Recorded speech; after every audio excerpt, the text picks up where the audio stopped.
Hello, you're listening to the wine podcast that does things differently. Yes, this is Wine Blast, where we're not afraid to have a laugh as well as a drink, and we're also not afraid to tackle big, scary-sounding subjects that go beyond the realms of wine and into areas like neuropsychopharmacology. That's quite a mouthful. It is. Well done. So I'm not sure I could have said that. Can't do that with wine. We do like a mouthful or two on the show, it's true, though, isn't it? But yeah, this show is one to get those little grey cells activated, your brain buzzing, because we're not only going to explain what neuropsychopharmacology is, at least I hope we are, as best we can, we're also going to explore the bombshell notion of a world without hangovers, but where delicious, fun-filled drinks are still part of the picture. Could it happen? If so, how? And to explore this fully, we're going to be putting our bodies on the line as experimental guinea pigs to test whether a new generation of drinks really can deliver what is being touted as a potential panacea. Hooch without the hurt. Always ready to be a guinea pig for stuff. For hooch particularly. It's a tremendously exciting concept, all of this.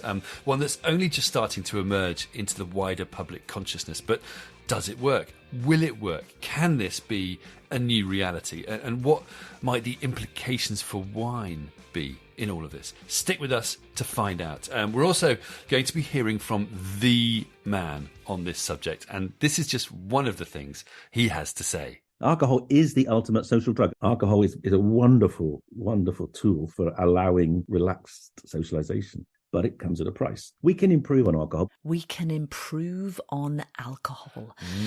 Big words from David Nutt, psychiatrist and professor of neuropsychopharmacology at Imperial College London, who has called alcohol old technology.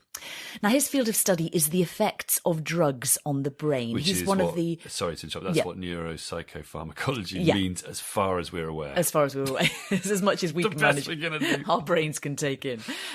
Professor Nutt is one of the preeminent global authorities in this area.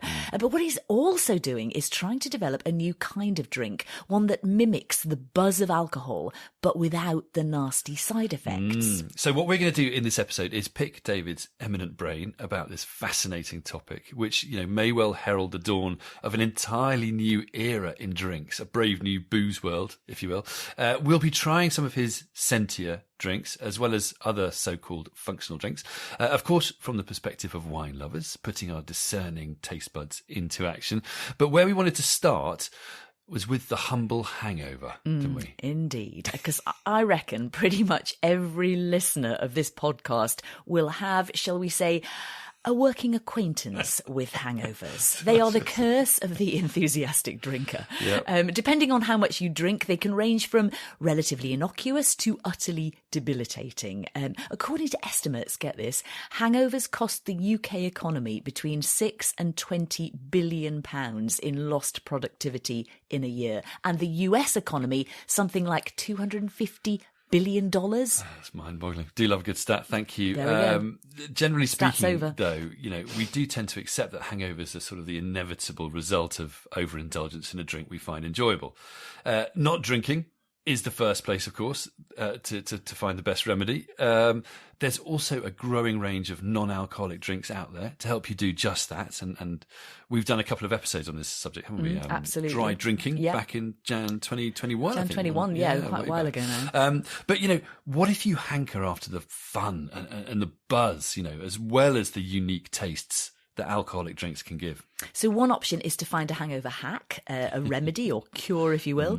Now, this is something people have been seeking for centuries, if not millennia. And among the various touted hangover cures are pickled sheep's eyes, ground birds' beaks, raw eggs, as in the famous prairie oyster, hair of the dog, sex, Coca-Cola, cold curry, sports drinks, pot noodle sandwiches, slushies, cold rice pudding, full English breakfast, and whipping yourself with a birch branch in a sauna.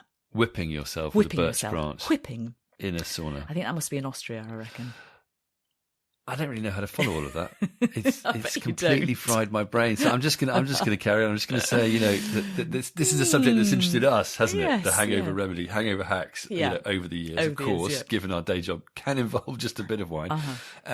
We've dabbled in what in starflower oil. I mean, our list is pathetic Milk compared thistle. to Yeah, this. yeah. Starflower It's oil, nothing to do milk with whipping. thistle. That's rubbish. Yeah. There's no cold curry, birds beaks and stuff. But we've never really got serious about it, have we? So we wanted to get an entirely more authoritative insight into this. So we read the book Hangover by Shaughnessy Bishop Stall. I hope that's how one pronounces his name, which is one man's quest for a hangover cure. And he only went and found a remedy that worked. For him, at least. But it is quite exciting to read about, isn't it? Yeah. We don't want to give everything away with a massive spoiler, because the book is worth the read.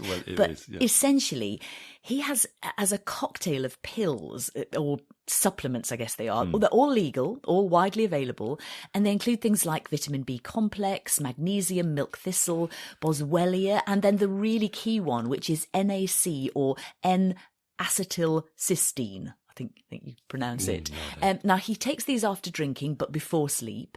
And he says this does away with the most acute physical symptoms of a hangover, though not what he terms the more insidious effects like tiredness, anxiety, lethargy, that sort of thing. It's quite something, though, isn't it? This could really be a viable hangover hack. So, of course, we did have to try it out, didn't we? We did. Drum roll for suspense. The damp squib alert. It didn't really do much for us, did it? No.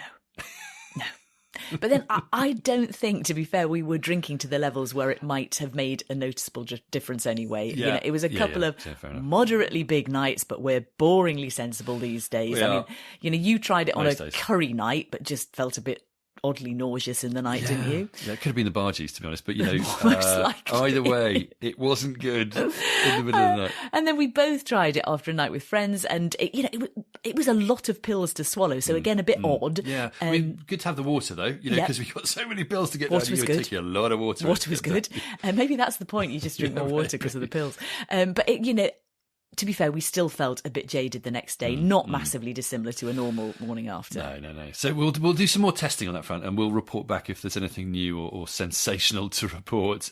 Meantime, short of whipping ourselves in a hot room, we're back to square one, to drink or not to drink. Or is that indeed the question? Because nowadays, as we've mentioned, there's talk of a third way, both in terms of the new breed of functional drinks, but also a new synthetic alternative to alcohol. And this is where we bring in Professor David Nutt. Yep. So as well as all his eminent credentials, David is a regular on TV and radio. He's a fellow podcaster. He has the Drug Science podcast, and he's written a book on this subject called Drink, the New Science of Alcohol and Your Health, which we'd certainly recommend. Now, in the book, he explains how, as a young doctor, he was struck by how widespread and serious the harms of alcohol he came across regularly were, and how embedded into Western culture alcohol is, for social, historic, cultural and religious reasons. And he told us that seeking out altered states of consciousness is one of the defining features of humanity. Now, it's important to sort of note that Professor Nutt isn't anti-alcohol per se. No, he really isn't. No. But what he is keen to be clear-eyed about the risks. And this led to him being sacked as the government's drugs czar or chief drugs advisor when he said that alcohol was more harmful overall than some illegal drugs like LSD, ecstasy and cannabis. So I wanted to start there and ask David just how harmful alcohol really is. And I also asked him to compare red wine and vodka. Well, our analysis showed alcohol to be the most harmful drug overall, largely because it's at least 3 times as harmful to society as any other drug. That analysis was taken up by the European Department of Justice, who funded a study in Europe. 30 different European experts, same 20 drugs, came to the same conclusion. In Europe, alcohol is the most harmful drug. And then it's recently been replicated both in Australia and New Zealand by separate. So everywhere in the Western world where alcohol is widely used, it turns out to be the most harmful drug. But it's not the most harmful drug to the user.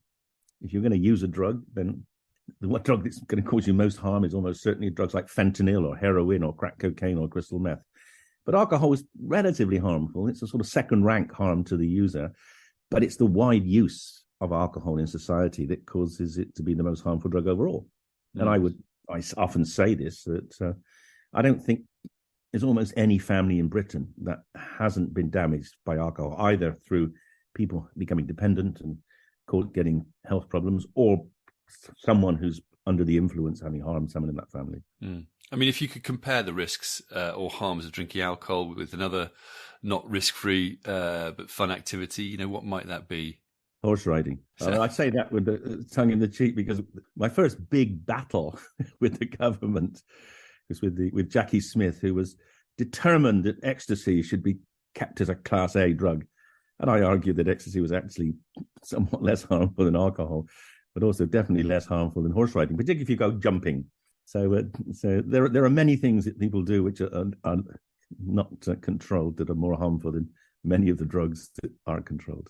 Is there when we talk about harms and risks versus potential positive effects, can we weigh up the difference in those kind of in those different ways of taking alcohol? Yes, it's very hard to find any positive health effects of vodka. I mean, there are definitely social benefits of drinking. I mean, one of the arguments that we've been making for a long time is, I'm not trying to stop people getting the social benefits of alcohol. Alcohol is the ultimate social drug, except for, of course, our alternatives that we're making. but let's come back to that later. The issues with alcohol are the benefit-risk ratio. For most people, alcohol benefits are deemed by them to be greater than the health risks, although, people's attitude are changing. But there's no question that if you are drinking a lot of alcohol, the health harms almost certainly outweigh the benefits. And those harms are determined by really three factors. One is, how much alcohol you are drinking. The second is how fast you drink it. And the third is for how long you drink it. So, what you should be trying to do is minimize all three of those.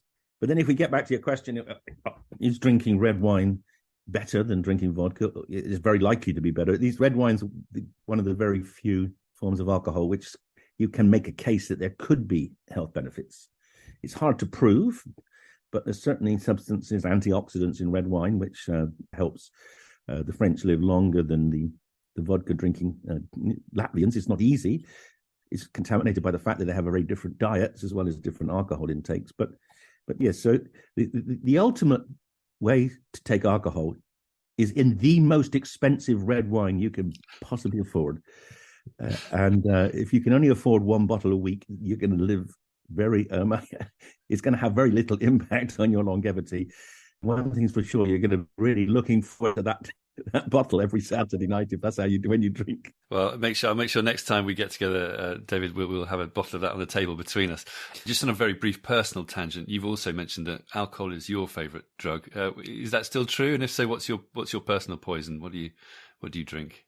Oh, so yes. So, I'll just share with you. So my current drinking behaviour is that during the week when I'm kind of mostly working, then I drink our alternative, the Sentia alternative, and I keep my wine for the weekends. And I make a point of sticking to my the philosophy and recommendations in my book, which is that when I drink wine, I drink it with my wife, and we only ever open one bottle a night. We never open the second bottle. So I might drink a bottle of wine, or maybe two bottles of wine over a long weekend. Any insights into what particular do you have any particular favourites, wines, countries, regions? It depends. I think a lot depends on what I'm eating as well. But I guess if pushed, to make a decision, I'd go for a nice, a rich red wine. I don't desperately mind between which ones they are. I don't have a sophisticated palate. I can share that with you, but I do enjoy it. So tell us about the science of alcohol then a little bit briefly, if you can, how it works, the effects on our body. So the good effects of alcohol, the reasons most of us drink, are to relax, to become more sociable, to get into convivial moods with our friends. That sociability effects of alcohol are mediated through a neurotransmitter system in the brain called the GABA system. And alcohol increases the effects of GABA. And GABA is the calming neurotransmitter. It relaxes us. It makes us more sociable, more engaged. The problem with alcohol is it does more than that. That's what it does to start with, the first drink or two. But then beyond that, it starts to engage with other neurotransmitters. It starts to release dopamine, and that's when people start getting loud and active and chatting, and then maybe aggressive, and then very irritable. It also releases endorphins, which gives people a sense of pleasure, but also reduces their pain. So that's why the British Navy used to give their rum ration every day, so people could put up with the pain of being on these little ships and getting their legs blown off. And then if you push the dose up again, you get into a state of blocking the glutamate system. And that's a system in the brain that keeps you awake. And when people block alcohol blocks that, and there comes a level, with a level between about 150, 200 milligrams percent, 2 to 3 times the drink driving limit. When you block glutamate, then you can't remember, and that's an alcoholic blackout. And the brain really doesn't like having its major awake transmitter blocked, so it compensates. It turns on more and more of these receptors to stop you effectively dying, because if you actually carry on drinking, you anesthetize yourself and you die. So the brain compensates. The problem is the compensation lasts longer than the alcohol, so that's why you have hangovers. Your alcohol is clear from your body, but your brain is still protecting itself from too much alcohol. Then you have a hyperexcitable state. Lights are too bright, noises are too loud. You feel like crap in the morning, and that's a hyperglutamatergic state. And that's just the brain. And there's also all the things it does to the body. But I mean, do you want me to talk about those as well? And I suppose if you could very briefly summarize, I'm sure we're talking about things like dehydration, inflammation, but please. Oh, well, yes, there are other elements to the hangover, which are due to things, as you pointed out, like dehydration and like the fact that alcohol in its main metabolite, acetaldehyde, they produce things called free radicals, which damage proteins and direct inflammation in the brain, but also they turn on inflammatory cells, which then attack your brain and attack other parts of your body. And that explains one of the other reasons, of course, most people know the main harms of alcohol, or most people realize are actually due to damage to the liver. The liver has to mop up the alcohol.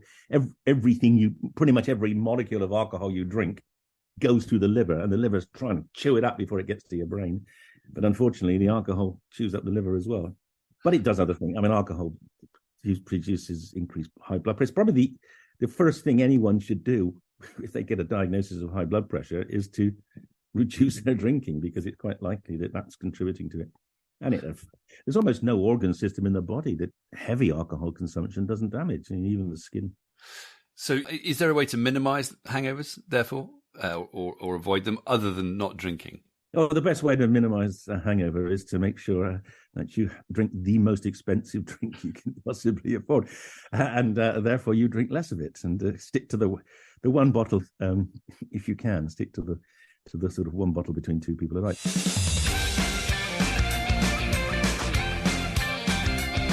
So, the best hangover hack is to drink the most expensive red wine you can afford. I'm not sure that's going to prove the most popular option. No. No. I mean, I like the idea. Fair enough. It's nice in theory, isn't it? And definitely one we wine lovers could get behind. Definitely. But, how about his explanation of the effects of alcohol and a hangover? It was intriguing. I totally agree. Yeah, that was fascinating. Especially just in terms of what goes on in the brain. Yeah, particularly when it comes to the GABA system, which we're going to come back to. So coming up, we hear more from David Nutt about his alternatives to alcohol, plus we test a range of functional drinks to see if they really do work. To recap so far, hangovers hurt, though there are hacks. Either way, alcohol can be dangerous, despite it being the ultimate social drug. And just thinking about hangovers and drunkenness, what was that about a rapid sober up jab? Oh, yeah. So a couple of things here. I did see that in the press as well. It was a sort of recent study, wasn't it, looking at a liver hormone injection, which dramatically accelerates the sobering up process or something like that by stimulating brain cells. But, I'd actually discussed this with David Nutt because he revealed during our chat that when he was doing his PhD studies, he discovered what he termed an antidote to alcohol intoxication, which was mind-blowing for me. At least it worked on rats. That was what he was studying at the time. It was this antidote rats. Was a GABA antagonist called bicuculline, I think. So by blocking the GABA receptor, you block the effects of alcohol. So if you took it, it would stop you being drunk, for example, which is a similar sort of thing, which I found really interesting. And why on earth didn't it catch on? Yeah, I think he thought he was going to get the Nobel Prize for it, but he didn't, because he said it didn't actually stop the toxicity of alcohol. Only the intoxicating effects. Plus, apparently, if you'd taken too much, there might have been side effects. So that would be potentially damaging all round. But something else did come out of this process. David started to think, if you can't stop people drinking or come up with a real antidote to cover all the systems affected by alcohol, but you do know that targeting the GABA system can be effective, what about scientifically developing an alternative to alcohol? And the result was, is, Alcarelle. Exactly. So Alcarelle is a novel molecule, a new molecule developed by David and his team, designed to target the GABA system and give you some of the pleasant effects of alcohol, but without the harm. So, he really started to develop it after being sacked as the government drugs advisor. He showed me a bottle when we chatted. He was waving it around, but teasing me, because no one beyond the team has been allowed to try it yet, because it's got to go through food safety testing, which takes money and time. He's hoping it may be ready by 2026, 2027 in the US market, and the UK shortly after. So, 3-4 years. Okay, so how does it work? So the idea is to be like a flavorless spirit you can mix with anything. So you wouldn't drink it on its own, but it has an effect, No, exactly. You could actually use it to backfill non-alcoholic beer or wine if you wanted to, which is a very interesting notion. So to give it an effect, to give something an effect. Yeah. Although apparently in that sense, it won't replicate the mouthfeel of alcohol. That viscosity, that richness. And that's actually where we're going to rejoin our chat. After I mentioned how alcohol doesn't just have a profound effect on our bodies, but also on the taste of wine, for example. Yeah, absolutely. It's a damn good drug, alcohol, isn't it? From the it works on the nose, it works on the taste buds. That is the biggest challenge. In that, for most people who drink, that's nice, but it's not necessary. Most people are drinking for the effect in their brain, But you've road tested Alcarelle. What effects does Alcarelle have, or what will it have on me if I drink it? Well, it depends how much you've been drinking up to that point. But assuming you're not a heavy drinker and you haven't desensitized your brain receptors, then it'll have an effect like a glass of wine. It'll, after about 10, 15 minutes, you'll feel a little bit relaxed, a bit chilled. If you did it socially, a bit more sociable, a bit more convivial. Yeah. Have you monitored or analysed these effects beyond just sort of self-reporting the experience? We're not allowed to do that at present. We have to, under the complex ethical framework in which people invent things, only inventors are allowed to self-test. If we want to give it to healthy volunteers in the public, we have to show it's safe. So that's where we are at present. We're in the process of raising the funding to make enough of the stuff to put it through safety testing. And then once it's been through safety testing, we can then give it to humans, called first into humans, and then we can exactly work out what the right dose is and get these scientific papers that prove it does what we think it does. Yes. Yeah. Any side effects you've noticed so far? How safe is it, I guess? So in our personal testing, we've not noticed any side effects. The effect comes on after about 15 minutes. It lasts for about 30 minutes, and then it wears off over about another 15. So it's quite circumscribed. And it's a mellow effect. It's a mellow relaxation, but you're not sleepy. You don't fall asleep. You just feel a bit chilled, which is what we were targeting. And so, for example, can you drive? Could you drive after drinking Alcarelle? And what about sort of pregnancy advice, that kind of thing? Well, we advise people who are at any risk from any activity, either driving or being well, not to take any drug or not. So, this is not an alternative. It's not a way of having fun and still being able to drive. No, because we don't know if it affects your driving. We haven't done the studies, but our recommendation until that point would be definitely don't take the risk. And because of the ceiling effect, you can only get so drunk or affected, as it were. That's right. That's the clever thing about it. It's however much you took, you won't get a greater effect, but you'll have a longer effect. And we're kind of comfortable about that because, it means you'll be spending more on it. And will it definitely not give you a hangover, even as far as interfering with sleep or any other of the smaller, let's say, side effects of alcohol? Well, we haven't specifically tested that. Well, that's something we will do when we get to the point of putting it into what we call the first into humans, when we have enough of it ready to do proper human testing. Just to say, but in anticipation of these questions, we've also invested in a PhD student who's just finished a thesis on animal models of hangover. We know an awful lot about the nature of hangover from alcohol, and we'll be in a position when we're ready to try it in those models as well. So we'll probably approach the hangover from both the human and the preclinical rodent position. Our expectation is it won't cause hangover in either.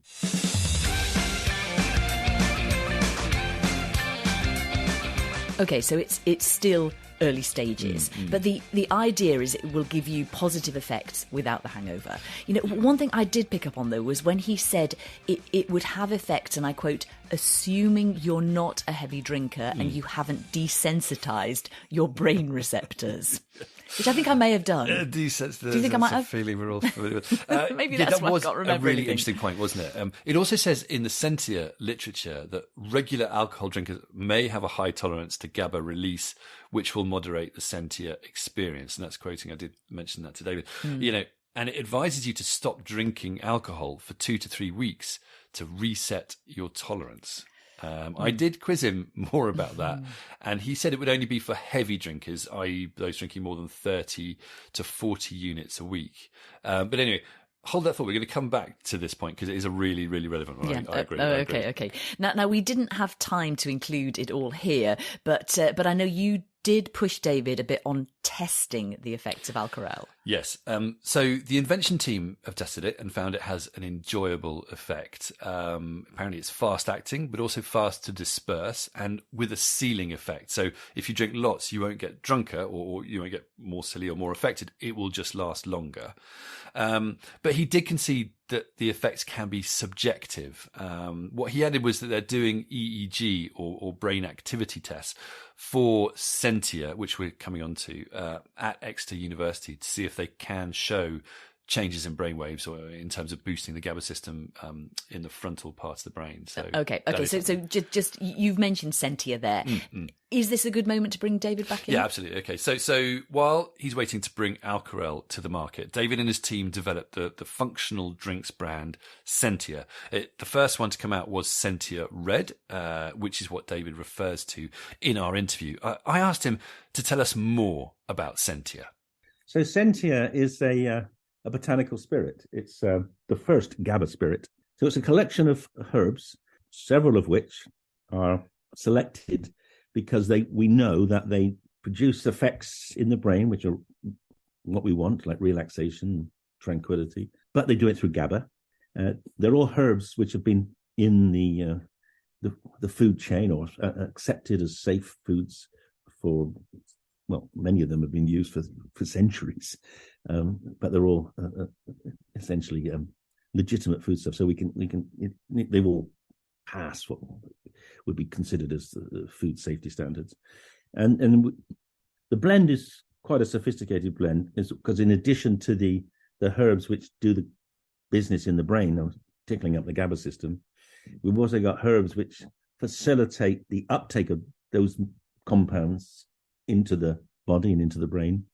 And then, of course, we've got other herbs which actually give it a flavor that so you will have a mouthful and you have quite a strong taste. And I don't know if you've tried it, but it's like quite a strong vermouth, which for some people is a bit too challenging. But obviously, for those, it's very easy just to put it into any mixer you like.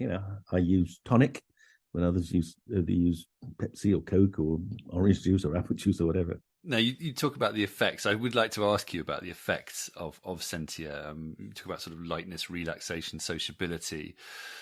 Now, as far as you're using a mix of botanicals, and some of those are known as sort of adaptogens or adaptogenics. Tell me a bit more about those substances and also the sort of scientific view of their effects. Have they been clinically trialed, for example? Well, quite a few of the herbs that we use in this are also available as food supplements elsewhere in different combinations. This is a unique combination, and that's the special thing about it. Every herb that's in Sentia is available in herb shops. Some of them are available in food shops. Some of them are used in some countries in larger amounts as medicines. But what about their effects?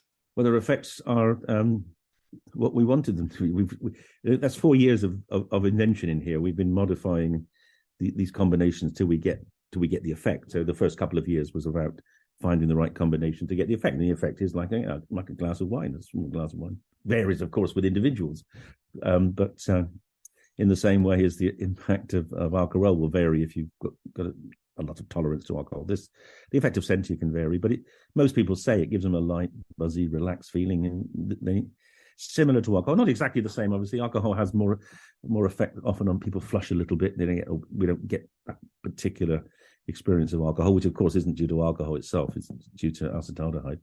But mostly people find it does relax them. Sometimes they get a bit muscle relaxing. They feel that the jaws relaxed a bit, and they just get a sort of slightly lightheaded, buzzy feeling. But are there trials just sort of looking at the effects of sort of scientific evidence as to the effect of these adaptogens? No, so I want to be very clear about this. We have done studies showing that people like it and it has an effect, which some people say is like alcohol. Generally, they find it pleasant, relaxing. So we've got studies. I can show you the time course. Yeah, we've done those things. In terms of the biology, now the adaptogenic aspects that you raise are fascinating, but proving something's an adaptogen is way harder than saying it's an adaptogen.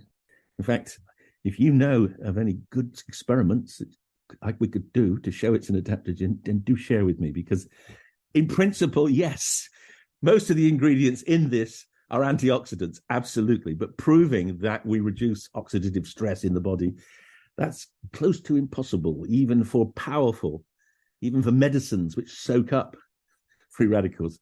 I'm not sure there are studies that actually show that there's a reduction in humans. And so there's conceptually, yes, proving it challenging. And that's why we're not really pushing that. We're just saying that these substances have been suggested to have adaptogenic properties, which, for those, by the way, who don't understand what we're talking about, these are properties which help normalize and stabilize body function.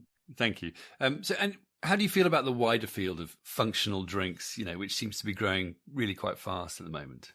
Oh, well, I'm really excited. There's the old saying, isn't there? A rising tide floats all boats. But we're really keen that this market grows. We like the competition. We encourage it because it'll make us all smarter. And it also just spreads the word more. I mean, most people still don't know there is such a category as functional drinks. They think there's alcohol and there's non-alcohol. So we're a third category, and we're trying to establish that. But one of the great reasons, just to emphasize, one of the reasons we invented Sentia was to first proof of concept that you could actually have a GABA drink, which was a bit like alcohol, but also it was to start people understanding what the hell GABA is. I mean, who knows what GABA is? Everyone knows what dopamine is, and a lot of people know what serotonin is, but most people never heard of GABA. So, but given the fact that there's more GABA receptors in your brain than all the dopamine and serotonin and noradrenaline receptors put together, it's really important that people understand that we're targeting a system in the brain which is not well known, but extraordinarily important. I do find GABA fascinating. And just to recap, so GABA is a system, in very simplistic terms, which calms the brain, which reduces anxiety, and therefore probably lets you socialize more and be a bit more, sociable. Absolutely. So GABA is it's the tranquilizing, it's the moderating neurotransmitter, and it's a remarkable amino acid. It's been present since the beginning of life. Single cell organisms, are bacteria, small protozoa, they use GABA to communicate. Plants use GABA. I mean, when a plant is attacked by an insect, when an insect starts to eat a plant, it starts to release GABA to protect itself and to communicate with other parts of the plant that it's being attacked. So GABA is a communication signal that has been around for the several billion years that life's been around. In humans, my expertise is focusing on it in the brain, where it is that fundamental controlling neurotransmitter in the brain, but it has a massive effect in the nerves of the gut, on the cells of the gut. It also has a huge effect on the bugs in the gut, the microbiome. And one of the really interesting things is we're trying to explore is whether by enhancing GABA putting a drink like with GABA in it into your body will potentially have effects to improve the microbiome as well as have an effect in the brain. So we can benefit our microbiome potentially by drinking good red wine, but we can also potentially benefit our microbiome by drinking drinks like this. We've got a PhD student at University of Portsmouth. That study is funded by the Biochemistry and Biotechnology Research Council. That study will be starting later this year. I can't wait. So is the future no alcohol at all, do you think? Or is it a mixture of alcohol with the more functional drinks? Well, we're not anti-alcohol. I'm in favor of socialization. Alcohol is a wonderful, wonderful tool for allowing relaxed socialization. But it comes at a price. That price is potential health harms for people who drink too much. It also has a calorie cost. There's very few calories in Sentia. There's almost no calories in Alcarelle. So we can also reduce that aspect. So we can improve on alcohol, but we're not anti-alcohol. I think I will continue doing what I'm doing now. I will continue alternating between alcohol when I can really relax and when I don't mind if my sleep's a bit disrupted on a Saturday night because I can lie in on a Sunday morning. But in the week, when I've got to get up and do interviews like this, I'll be sticking to my Sentia or my Alcarelle. Well, David Nutt, thank you very much indeed, and cheers. Lovely to talk to you. Thank you.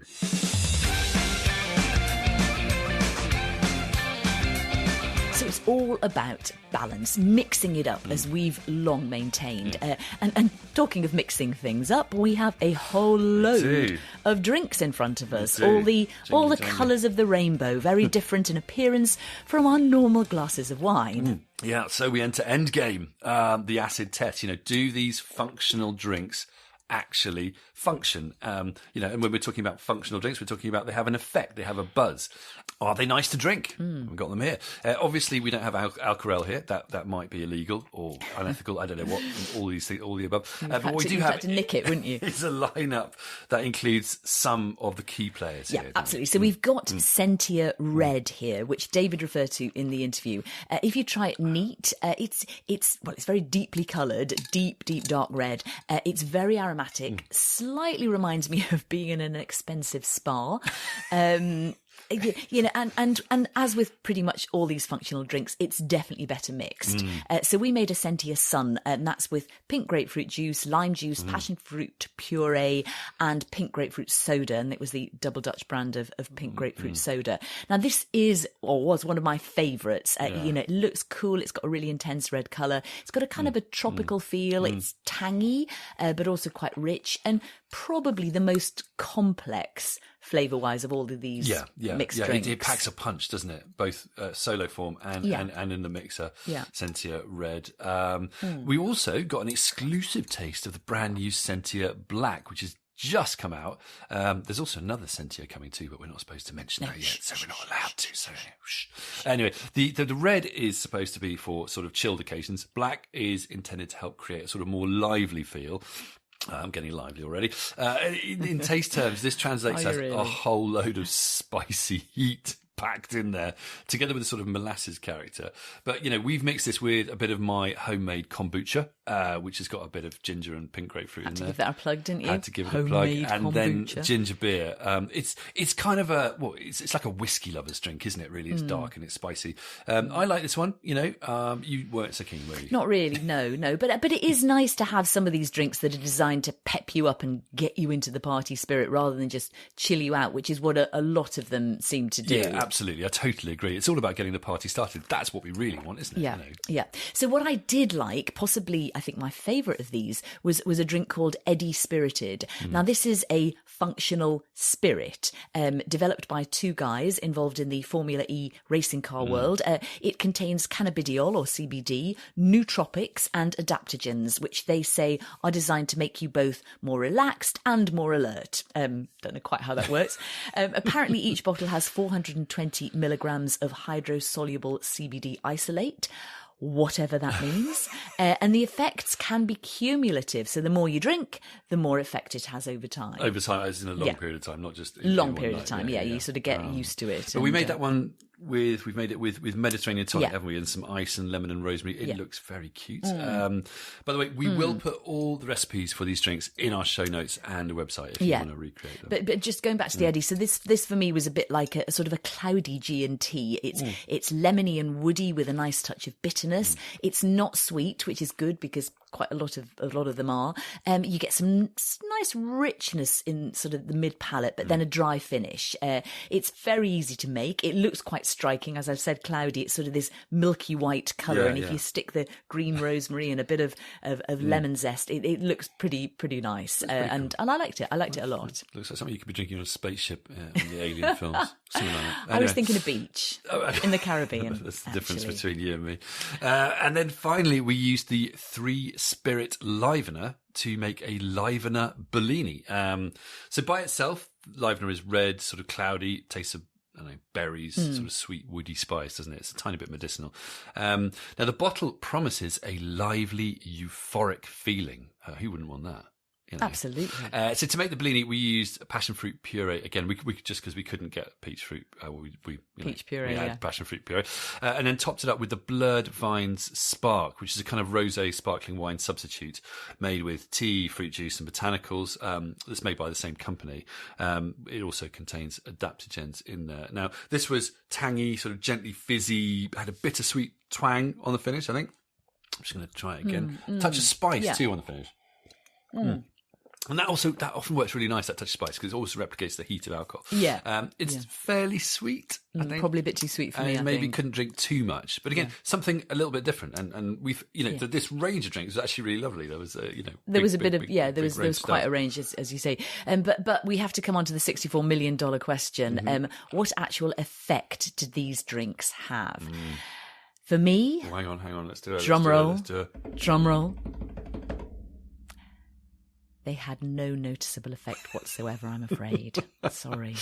That's just me, maybe. That's a bummer, isn't it? I would add, it was a bit disappointing. We tried all these drinks over a number of occasions, separately and together, absolutely maxing out in terms of quantities. It was by no means scientific, but you definitely didn't feel anything, did you? I'm afraid I didn't. did push you. Yeah, you did, and I tried. Now, I did feel something, but often it was just kind of a bit jittery. Initially, I think. I mean, that could have been from the pressure of getting all the mixer quantities right. Actually, yes, being a mixologist for a night. And then, I would often get a sort of temporary feeling of being a bit spaced out, a bit sort of zen. But again, that could have just been the end of a long day. I don't know. Or the power of suggestion. It's really hard to say. It's hard to say. But I definitely felt like often I had an effect when you. Yeah. And I wanted to. Anyway, perhaps more study is needed. In the meantime, I'd also add these drinks. They're not particularly cheap, are they? Eddie is £41 for 70 centilitres. Sentia is £30 for 50 centilitres. And Three Spirit is £25 for 50 centilitres, which is worth bearing in mind. Yeah. But one thing I did want to come back to be fair, was this idea that, which we touched on briefly, that perhaps if you do drink alcohol regularly, your brain might be slightly desensitized to these effects.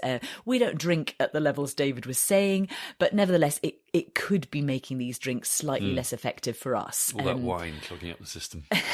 There's no room for anything else.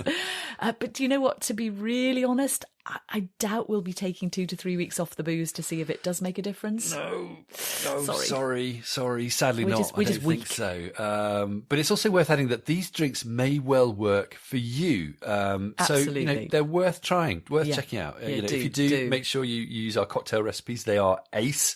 They look cool and they're delicious. Or there are other drinks like this out there, like Kin or AF or Afterglow. Let us know how you get on. If you have massive effects, let us know, please. We'd love to hear about it. And of course, we can repeat this whole experiment when Alcarelle comes on the market in a few years' time. We'll certainly be keeping an open mind. We think this field is really exciting, and we'd just love to have some fun drinks as a viable alternative to alcohol. I think it'd be great. Yeah, but we probably won't be giving up our wine anytime soon. No. Well said. No. So I guess this isn't an end to hangovers, is it? At least not yet. No. But there will certainly be trying the most expensive red hangover hack tactic, won't we? Absolutely. I'm doing that tonight. David's justified that for it. Thanks, David. Yeah. I love that as a starting point. She doesn't need any encouragement. On which note, I'd add a point that Shaughnessy Bishop Stool makes at the end of his book, which is that, having discovered his hangover antidote, it wasn't actually the nirvana he'd hoped for. If anything, it was the opposite. He describes it as an alternate universe full of fears and problems, your life and liver constrained by scars and bars. You think that having that hangover is going to be brilliant, but actually he said it wasn't. It sounds a bit disconcerting, doesn't it? Yeah, it really was. Yeah. And he sort of concluded that hangovers do serve purpose, in his words, to regulate the balance of human and booze.